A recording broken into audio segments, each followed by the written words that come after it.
लोकसभा चुनाव से पहले कुलदीप बिश्नोई को बड़ा झटका लगा है। दरअसल आपको बता दें, उनके बेटे आदमपुर से विधायक हैं और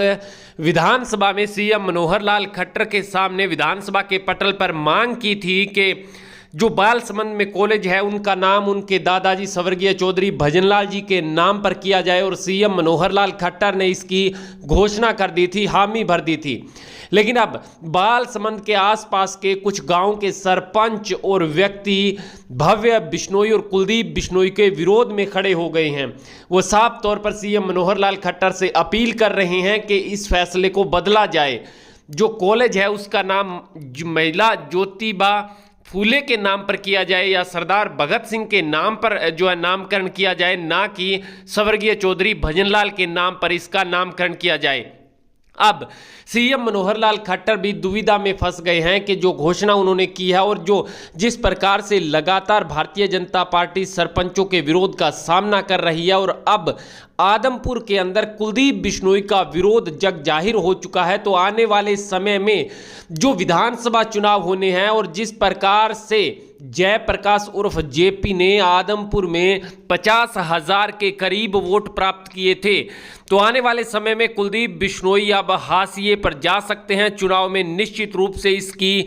जो संभावना है वो लग रही है, क्योंकि अब आदमपुर के ग्रामीणों के द्वारा, सरपंचों के द्वारा मिलकर के, एक नहीं कई गांव के सरपंच और ग्रामीण मिलकर के इस फैसले का विरोध कर रहे हैं और डीसी साहब को ज्ञापन सौंप करके उन्होंने स्पष्ट कर दिया है कि इस फैसले को तुरंत बदला जाए और महिला ज्योतिबा फूले के नाम पर इस कॉलेज का नामकरण किया जाए या फिर सरदार भगत सिंह के नाम पर इस कॉलेज का नामकरण किया जाए। आपको बता दें, कुछ दिन पहले विधानसभा में आदमपुर से विधायक भव्य बिश्नोई ने मांग की थी कि बालसमंद में जो कॉलेज है उसका नामकरण उनके दादा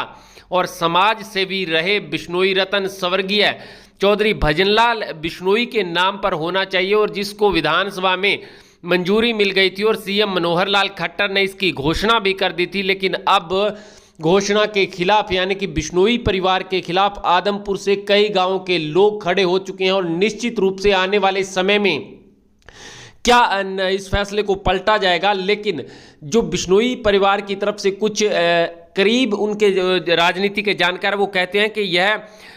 कुछ एक राजनीतिक साजिश के तहत उनको बदनाम किया जा रहा है। ये वो लोग हैं जो आदमपुर में उनके खिलाफ गुटके थे, यानी स्पष्ट रूप से इशारा उन्होंने जो कहा है वो